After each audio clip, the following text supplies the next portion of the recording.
Hello students, हम लोग phenol का लास्ट केमिकल प्रॉपर्टी पढ़ रहे थे। इसमें हम लोग पढ़ रहे थे इलेक्ट्रोफिलिक सब्स्टिट्यूशन रिएक्शन, जिसमें लोग ब्रोमिनेशन पढ़े थे, है ना। अगर फिनॉल को ब्रोमीन वाटर से कराएंगे रिएक्शन तो 2,4,6 ट्राइब्रोमोफिनॉल बनता है। और वही 0 डिग्री सेल्सियस पर CCl4 या CH2 के उपस्थिति में कराएंगे रिएक्शन तो ऑर्थो और पारा ब्रोमोफिनॉल का मिक्सचर बनता है। उसी प्रकार से अभी हम लोग पढ़ेंगे नाइट्रेशन, है ना। नाइट्रो ग्रुप लगाने की प्रक्रिया को क्या कहा जाता है? Nitration. When phenol is treated with dilute, dilute को हम थोड़ा अंडरलाइन कराए हुए यहाँ पर। When phenol is treated with dilute nitric acid, a mixture of ortho and para nitrophenol is formed. इससे पहले हम लोग क्लोरोबेंजीन में भी नाइट्रेशन पढ़े थे, लेकिन वहाँ पर हम लोग HNO3 के साथ साथ H2SO4 का भी प्रयोग करते थे। वो इसलिए क्योंकि क्लोरोबेंजीन का जो ग्रुप है Cl, है ना, देखिए क्लोरोबेंजीन है, क्लोरोबेंजीन का जो Cl है ये डीएक्टिवेटिंग ग्रुप था। ये बेंजीन के रिंग में इलेक्ट्रॉन की डेंसिटी को घटा देता है। आप वहाँ पे जाकर पढ़ के देखिएगा नोट्स को। लेकिन OH ग्रुप एक्टिवेटिंग ग्रुप है, ये बेंजीन के रिंग में इलेक्ट्रॉन की डेंसिटी को बढ़ा देता है। इसलिए यहाँ पर हमको H2SO4 लेने की आवश्यकता नहीं पड़ रही है। और डाइल्यूट एसिड भी हम लोग नाइट्रिक एसिड को भी हम लोग डाइल्यूट करके यूज कर रहे हैं, मतलब पतला। तो देखिए मेरा नाइट्रो ग्रुप ऑर्थो पे आ रहा है और पारा पे आ रहा है। इससे पहले वाला वीडियो में आपको हम समझाए थे कि ऑर्थो और पारा में पारा हमारा मेजर था, ऑर्थो हमारा माइनर था, क्योंकि यहाँ पर स्टेरिक हिंड्रेंस ज़्यादा होगा, यहाँ पर स्टेरिक हिंड्रेंस कम होगा। लेकिन देखिए यहाँ पर उल्टा लिखा हुआ है, यहाँ पे ऑर्थो नाइट्रोफिनॉल है मेजर और पारा नाइट्रोफिनॉल क्यों है माइनर। इसके पीछे वजह ये है कि देखिए हमारा नाइट्रोफिनॉल है, बेंजीन का रिंग, है ना, यहाँ O, चलिए यहाँ पर NO2 ग्रुप लगा हुआ है, ये हमारा NO2 ग्रुप है और ये हमारा OH ग्रुप है।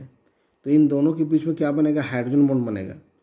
जो हाइड्रोजन ऑक्सीजन से जुड़ा हुआ रहता है ये हाइड्रोजन बॉन्ड बना सकता है, बशर्ते के सामने ऑक्सीजन या फ्लोरीन या नाइट्रोजन का एटम होते हैं। यहाँ पर हाइड्रोजन बॉन्ड बनने का कंडीशन है, लेकिन ये दोनों ग्रुप अपोजिट है, यहाँ पर हाइड्रोजन बॉन्ड इन दोनों के बीच में नहीं बनेगा। तो ये हाइड्रोजन बॉन्ड बनने की वजह से, है ना, नाइट्रो ग्रुप ऑर्थो पोजिशन पर आराम से आएगा। जहाँ पर OH लगा हुआ है उसके बगल में नाइट्रो ग्रुप आना चाहेगा, क्योंकि इन दोनों के बीच में क्या बन रहा है?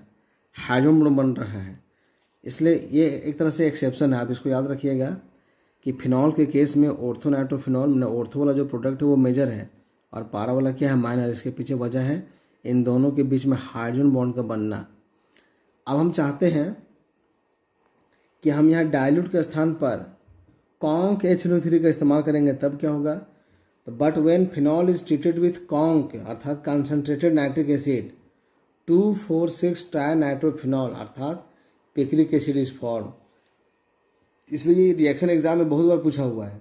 तो एग्जाम में जब पूछेगा तब ध्यान से पढ़िएगा क्वेश्चन को कि HNO3 को डाइल्यूट लिया हुआ है कि कॉन्क लिया हुआ है। डाइल्यूट लिया हुआ रहेगा तो नाइट्रो ग्रुप या तो ऑर्थो पे आएगा या तो पारा पर आएगा। लेकिन अगर कॉन्क लेगा तो एक साथ सारे के सारे ऑर्थो और पारा पोजिशन पर नाइट्रो ग्रुप आ जाएगा।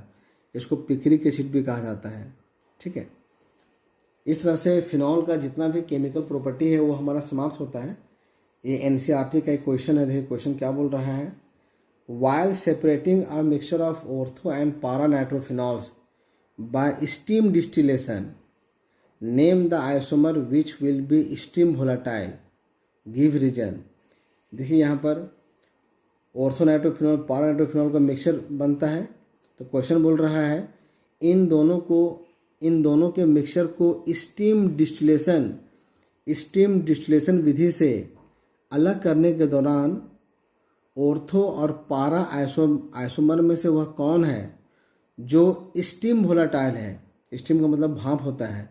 भाप के द्वारा हम लोग हीट करके इस मिक्सचर को अलग करने की जब कोशिश करेंगे तो ऑर्थो और पारा नाइट्रोफिनॉल में से कौन वाष्पित होगा, गिव रीजन। और वही क्यों वाष्पित होगा इसका कारण बताने के लिए बोल रहा है। चलिए इसको हम आपको रफ में समझाते हैं। यानी क्वेश्चन बोल रहा है कि मान लीजिए एक बर्तन है, इस बर्तन में ऑर्थो नाइट्रोफिनॉल भी है और पारा नाइट्रोफिनॉल भी है। अभी हम क्या करेंगे, इस प्रकार से एक चैम्बर रहेगा और यहाँ पर एक रास्ता रहेगा। इस रास्ते में हम लोग क्या प्रवाहित करेंगे? स्टीम, यानी भाप। तो पूरा यहाँ पर स्टीम भर जाएगा अब इस स्टीम की गर्मी से ये जो मिक्सचर है वो हीट होगा। अब यहाँ से मेरा वेपर बन के बाहर निकलेगा, उस वेपर को हम इस बर्तन में इकट्ठा कर लेंगे। अब सवाल हमारा ये पूछ रहा है कि जब हम ऑर्थोनाइट्रोफिनॉल और पारानाइट्रोफिनॉल के मिक्सचर को स्टीम के द्वारा हीट करेंगे, इन दोनों में से कौन वाष्पित होगा? ऑर्थोनाइट्रोफिनॉल वाष्पित होगा कि पारानाइट्रोफिनॉल वाष्पित होगा, है ना? तो इसका जवाब है ऑर्थोनाइट्रोफिनॉल वाष्पित होकर यहाँ पे जमा होगा। ऑर्थोनाइट्रोफिनॉल यहाँ पहुँच जाएगा और पारा यहीं रह जाएगा। तो आखिर ऑर्थो ही क्यों वोलाटाइल हुआ स्टीम पर, पारा वाला वेपर बन के क्यों नहीं उड़ा? तो देखिए इसके पीछे क्या वजह है। ये हमारा ऑर्थोनाइट्रोफिनॉल है, यहाँ OH ग्रुप है और ये हमारा नाइट्रो ग्रुप है ना। देखिए यहाँ पर हाइड्रोजन बॉन्ड बन रहा है। यहाँ पर ऑर्थोनाइट्रोफिनॉल का एक मॉलिक्यूल है और यहाँ पर हाइड्रोजन बॉन्ड एक ही मॉलिक्यूल में बन रहा है। इसको केमिस्ट्री की भाषा में बोलते हैं इंट्रामोलेकुलर हाइड्रोजन बॉन्ड, है ना। मतलब यहाँ पर हाइड्रोजन भी इसी मॉलिक्यूल का हिस्सा है और ये ऑक्सीजन भी इसी मॉलिक्यूल का हिस्सा है। यह एक ही मॉलिक्यूल में हाइड्रोजन बॉन्ड बन रहा है। लेकिन अगर हम लोग पारानाइट्रोफिनॉल की बात करेंगे, है ना, देखिए पारानाइट्रोफिनॉल यहाँ पे बना हुआ है। ये पारानाइट्रोफिनॉल का एक मॉलिक्यूल हुआ और ये पारानाइट्रोफिनॉल का दूसरा मॉलिक्यूल हुआ। यहाँ दो अलग अलग मॉलिक्यूल के बीच में बन रहा है हाइड्रोजन बॉन्ड। इसको बोलते हैं हम लोग इंटरमोलेकुलर हाइड्रोजन बॉन्ड। और ऑर्थोनाइट्रोफिनॉल में एक ही मॉलिक्यूल में बनेगा हाइड्रोजन बॉन्ड। तो इससे क्या होगा, इसे देखिए क्या होगा। मान लीजिए ये सब नाइट्रोफिनॉल का मॉलिक्यूल है ना। मान लीजिए मेरा ऑर्थोनाइट्रोफिनॉल है, तो हाइड्रोजन बॉन्ड इसके और इसके बीच में नहीं बन रहा है, हाइड्रोजन बॉन्ड इसी में बन रहा है, हाइड्रोजन बॉन्ड इसी में बन रहा है, इसी में बन रहा है।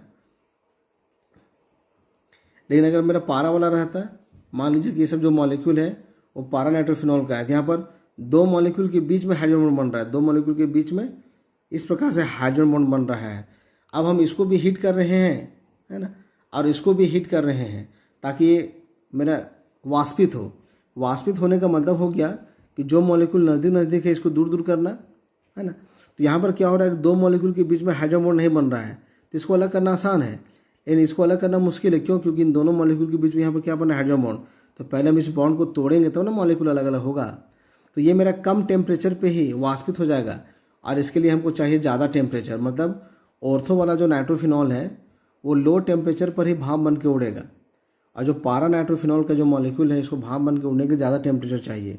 इसीलिए जब हम लोग ऑर्थोनाइट्रोफिनॉल और पारानाइट्रोफिनॉल के मिक्सचर को स्टीम के द्वारा हीट करेंगे तो ऑर्थोनाइट्रोफिनॉल स्टीम वोलेटाइल होगा, मतलब ये मेरा वेपर बन के उड़ेगा, लेकिन पारानाइट्रोफिनॉल मेरा स्टीम वोलेटाइल नहीं होगा, है ना। अब हम लोग इस क्वेश्चन का आंसर पढ़ते हैं।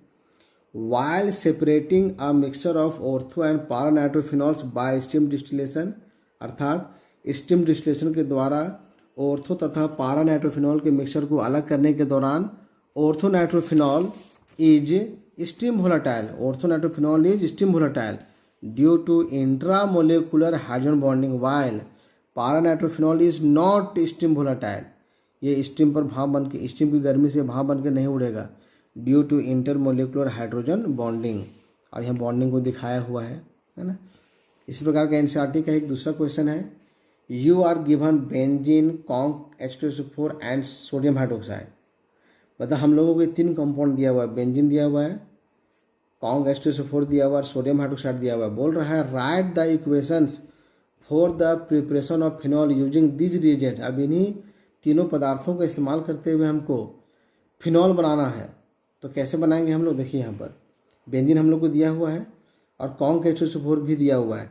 जब बेंजीन को हम कॉन्क H2SO4 से कराएंगे रिएक्शन तो सल्फोनिक एसिड ग्रुप बेंजीन में जुड़ जाएगा, कहीं भी जुड़ जाएगा, कहीं भी जुड़ सकते हैं किसी भी कार्बन पर।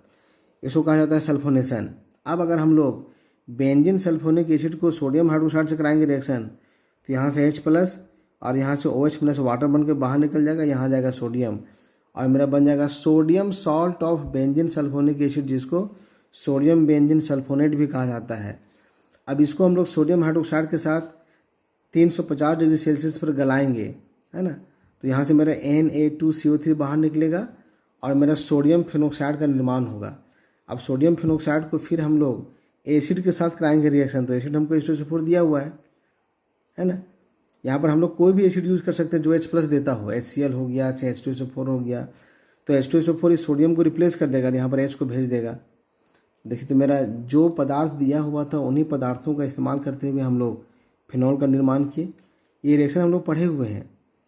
फिनॉल बनाने का विधि में, है ना, शायद मेरे ख्याल से नंबर 2 जो रिएक्शन था फ्रॉम बेंजीन सल्फोनिक एसिड, उसमें हम लोग इसी क्वेश्चन को पढ़े हुए हैं। सिर्फ यहाँ पर हम लोग HCl का प्रयोग किए थे, तो कोई बात नहीं, यहाँ पर किसी भी एसिड का इस्तेमाल कर सकते हैं जो H+ देता हो। तो क्वेश्चन बोल रहा था कि बेंजीन, सल्फ्यूरिक एसिड और सोडियम हाइड्रोक्साइड, इन तीनों का इस्तेमाल करते हुए फिनॉल कैसे बनाओगे, उसका इक्वेशन लिखें। तो देखिए, यहाँ पर हम जिन पदार्थों का इस्तेमाल कर रहे हैं वो वही पदार्थ है जो हमको क्वेश्चन में दिया हुआ है। ठीक है, इस तरह से फिनॉल का टॉपिक हम लोग को यहाँ तक पूरा समाप्त होता है। इसके आगे हम आप लोग को ईथर का PDF सेंड करेंगे, है ना। धन्यवाद।